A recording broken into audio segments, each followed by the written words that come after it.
দীপাবলিতে মোমবাতি তৈরি করে স্বনির্ভর হচ্ছেন মহিলারা। আলোয় ভরে উঠবে ঘর, তার সঙ্গে এবার ছড়াবে মন ভোলানো সুগন্ধিও। দীপাবলির ঠিক আগে চাহিদা তুঙ্গে উঠেছে নানা রকমের সুগন্ধি মোমবাতি বা সেন্টেড ক্যান্ডেলের।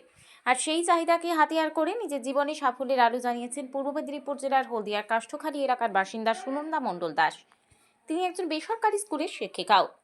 একসময় নিছক শখে নিজের ঘর সাজাতে মোমবাতি জ্বালাতেন সুনন্দা।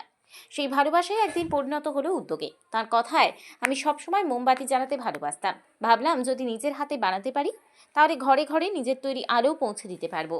সেই ভাবনা থেকেই শুরু হয় তার যাত্রা। প্রথমে অনলাইনে বিভিন্ন ভিডিও দেখে শিখে নেন কিভাবে মোমবাতি তৈরি করা যায়, কিন্তু হাল ছাড়েননি তিনি।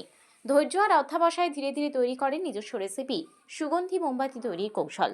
প্রথম দিকে আত্মীয় স্বজনদের মধ্যে ভাগ করে নিতেন নিজের বানানো মোমবাতি, কিন্তু সেই ছোট্ট শখের কাজেই আজ পেরিয়ে এসেছে গণ্ডি। বর্তমানে চাহিদা রয়েছে শুধু পূর্ব মেদিনীপুর জেলা নয়, রাজ্য ছাড়িয়ে উড়িষ্যা, বিহার, ঝাড়খণ্ড পর্যন্ত। প্রতিদিনই অর্ডার আসছে অনলাইনে। দীপাবলি ঘনিয়ে আসতেই কাজের চাপ বেড়েছে বহুগুণে। প্রতিদিন রাত জেগে কাজ করছেন সুনন্দা ও তার সহযোগীরা। বিভিন্ন রং, আকার ও ঘ্রাণে তৈরি হচ্ছে মোমবাতি। ল্যাভেন্ডার, রোজ, ভ্যানিলা, স্যান্ডেলউড, লেমন, প্রতিটি অনন্য। জ্বালানি দিয়ে চারদিকে ভরে যায় মৃদু আলো আর মিষ্টি গন্ধে। শুধু দীপাবলি নয়, জন্মদিন, বিবাহবার্ষিকী বা অন্যান্য বিশেষ অনুষ্ঠানের জন্য গ্রাহকদের পছন্দ অনুযায়ী বানিয়ে দেন মোমবাতি। তার তৈরি প্রতিটি ক্যান্ডেলই পরিবেশ বান্ধব উপকরণে তৈরি। এটাই তার উদ্যোগের মূল মন্ত্র। সুনন্দা জানালেন, শখ থেকেই শুরু করেছিলাম, কিন্তু আজ এটা আমার উপার্জনের মাধ্যম হয়েছে। ঘরে বসেই কাজ করি, তাই পরিবারকেও সময় দিতে পারি। এখন দু একজন মহিলা আমার কাছ থেকে শিখছেন, তারাও শুরু করেছেন ছোট পরিসরে ব্যবসা। সুনন্দার এই সাফল্য আজ অনেকের প্রেরণা, বিশেষত সেই সব মহিলাদের কাছে যারা ঘরে বসে নিজের প্রতিভা দিয়ে কিছু করতে চান। তার উদ্যোগ প্রমাণ করছে ইচ্ছে আর পরিশ্রম থাকলে খুব অল্প পুঁজিতেই ঘরে বসে আত্মনির্ভর হওয়া সম্ভব। দীপাবলির উৎসবে যখন চারদিকে আলোয় আলোকিত হবে শহর, তখন সেই আলোর সঙ্গে ছড়াবে সুনন্দার তৈরি মোমবাতির মৃদু গন্ধ। আমার নাম সুনন্দা মণ্ডল দাস। আপনি কি করেন? আমি প্রফেশনালি টিচার, আর আমি তাম্রলিপ্ত পাবলিক স্কুলে অ্যাজ আ পিআরটি টিচার হিসেবে ওখানে আমি কর্মরত। এই যে শিক্ষকতার পাশাপাশি দৈনন্দিন জীবনে আর কি করতে ভালোবাসেন?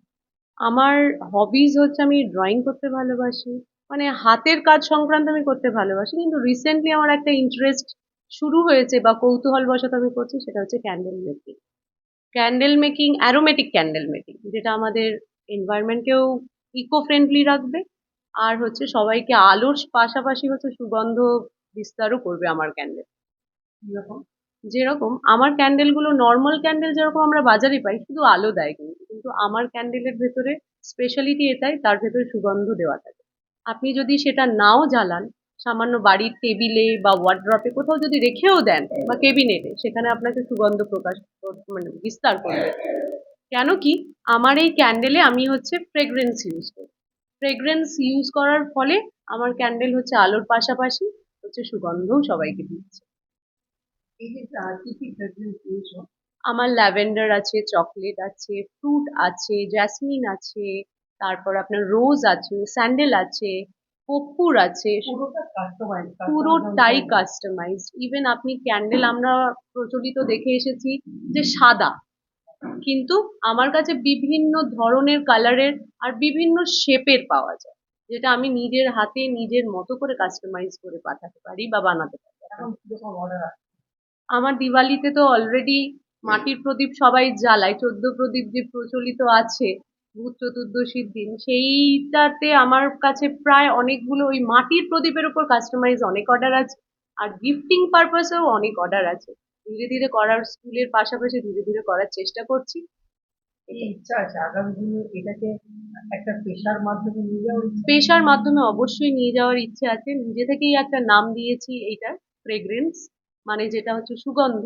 তো ইচ্ছে আছে নিজের পেশার পাশাপাশি এটাকেও একটা, যদি কোনো জায়গায় আমি নিয়ে যেতে পারি বা কাউকে আমি শেখাতেও পারি, খুব ভালো হয়। কেন কি, আজকালকার যুগে মেয়েদেরকে নিজের পায়ে দাঁড়ানোটা অবশ্যই দরকার।